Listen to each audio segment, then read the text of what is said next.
Hey guys, Judy Haddad, owner of Orange Purple Passions, My Healing LLC, founder and executive director of 5 Purple Oranges, the charity I founded after my son and I were hit by a truck in Dodge County, Wisconsin, and he was killed. You're gonna see this on the 5th year anniversary of his death, of the crash. If you follow me at all, you know he was actually pronounced on the 17th and then taken away on the 19th for organ harvesting. I've actually heard recently, I hear a lot from one of the families that received some of his organs. There's one family that I never hear from, and then there's the little boy who received his heart. I hear from that family about once a year. So it's probably time that we're thinking of each other. I'm just gonna take this time on this video today, doing it without my notes, to thank everyone involved, great and small, for helping from that day, August 15th, 2014 at about 4 p.m. to now. And I'm not talking about people who've helped me in my personal life, people who helped me get me here, or people who helped my charity. That's a story for another day. This is just about people who helped me on the scene. And I'm going to talk a little bit about what some of them have done for me, so bear with me. So I want to thank, I believe, Deputy Severson, who was first on the scene, and Deputy Taylor Nels, who both are pretty young and both looked extremely frightened when they looked at me through my windshield. Deputy Severson continued to work on my case. He was a member of the crash team at that time, so I thank him for his work on my case. I want to thank all the Beaver Dam Fire Department personnel.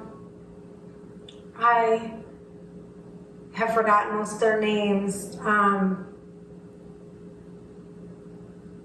but I still keep in touch with Chief Mantle, and I want to thank him for just always being there for me to talk to and coming to court to support me during sentencing. And I especially want to thank, I believe he's now retired, there was an EMT on the scene named Mike who gave me a gift on the scene when he told me that there was a pulse, that he felt a pulse. I want to thank Captain at that time, Trace Frost. I remember him being on the scene. I don't remember the sheriff at that time, Pat Nidman. I don't remember her from the scene, but I know she and I have talked since then, and I appreciate her support.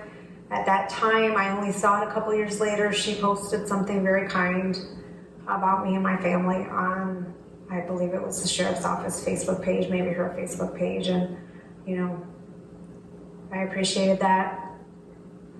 I want to thank Sergeant Ralston, who was also on the scene and worked the scene for hours after I was gone to the hospital and continued to be part of the investigation. I want to thank, sounds like a dumb speech, doesn't it? I would like to thank the nurse, I believe her name was Sue. She doesn't normally work on the trauma wing. But when she looked at me in my eyes that Friday night and said, you need to be coherent, don't hit your pain med button because you need to go see your son. I don't think I could have comprehended how bad things really were, but she was trying to get that across to me. And later she shared with me that her mom had lost a child as well, and she was also a single mother, so she understood.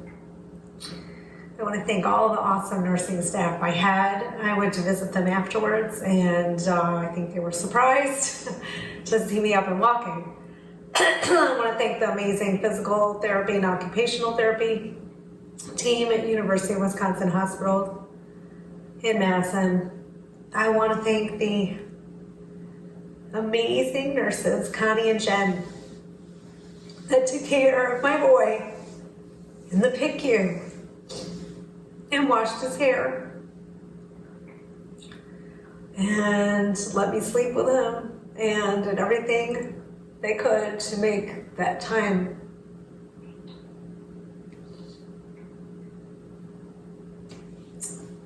as I don't know, as the most comfortable it could be. I would like to thank the rabbi that took time off of his day off. I don't even know how we found him to come talk to me twice. I would like to thank the funeral home director, who was super kind and had some incredible challenges to deal with. I want to thank my attorney, Jim Jansen, who was with Havish and Rotier in Madison, came to the hospital room and helped out right away.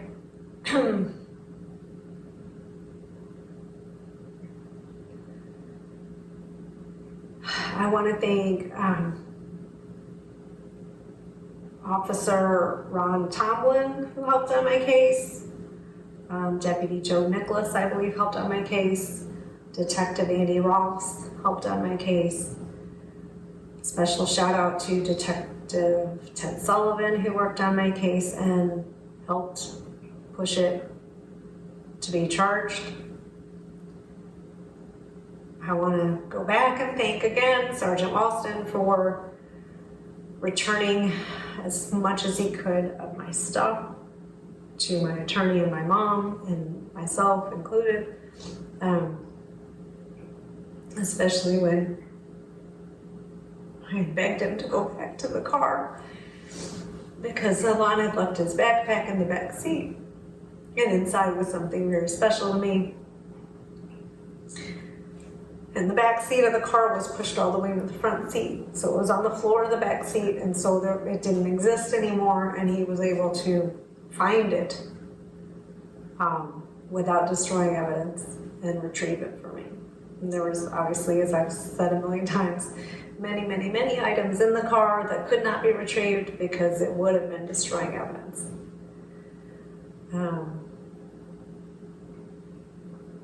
I'd like to thank Peggy and Kayla, the victim witness coordinators at the DA's office, who were always there for me when I needed them. I want to thank Dave Comberg for going forward with charges of homicide. I want to thank Judge Fitzinger for the sentence of 2 years confinement.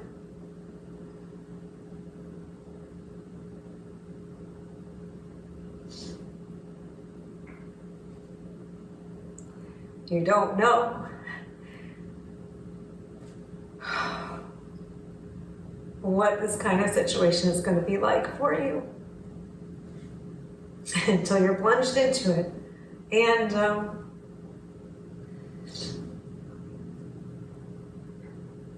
I couldn't have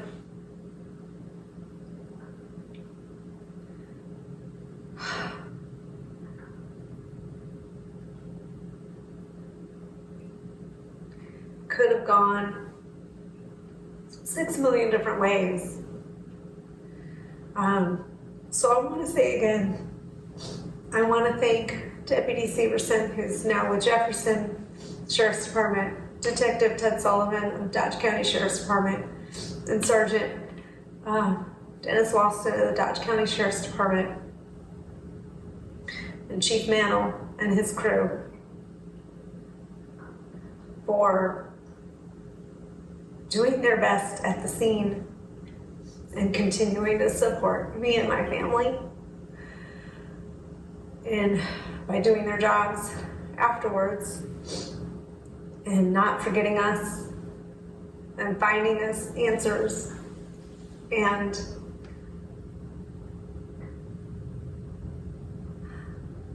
just being amazing human beings. I know I've left out a whole bunch of people, but as I sit here, taping a couple days before the anniversary, those are the memories that are flooding through. While I was in my darkest time, every little kindness mattered.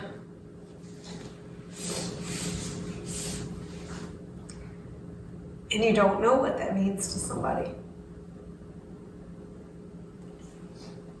Even the guy doing the EKG on Ilan after he was pronounced, or right before he was pronounced, he gave me a copy of that. They gave me the blanket to sleep with that were made for the kids in PICU. Volunteer moms make them, and the nurses gave me Ilan's blanket. Even the lab tech who came to take my blood, and she started bawling when she found out Ilan had been killed, and she didn't know me or Ilan. I will say some of those people that took me to X-ray, I'd like to hurt them, but it's not their fault. So I implore you to reach out to those in your life who have helped you in a moment of crisis, in a moment of need. Because to them, they might just be doing their jobs, but to you, it means the world, and sometimes people need to hear that. So, sorry, didn't mean to be so weepy. I would love it if you could support us at this time. I'll put the link in the comments or description, 5purpleoranges.org. Check us out, donate, subscribe to our newsletter, find us on Facebook, Instagram, Twitter, YouTube. We'd love some love. Thanks for watching.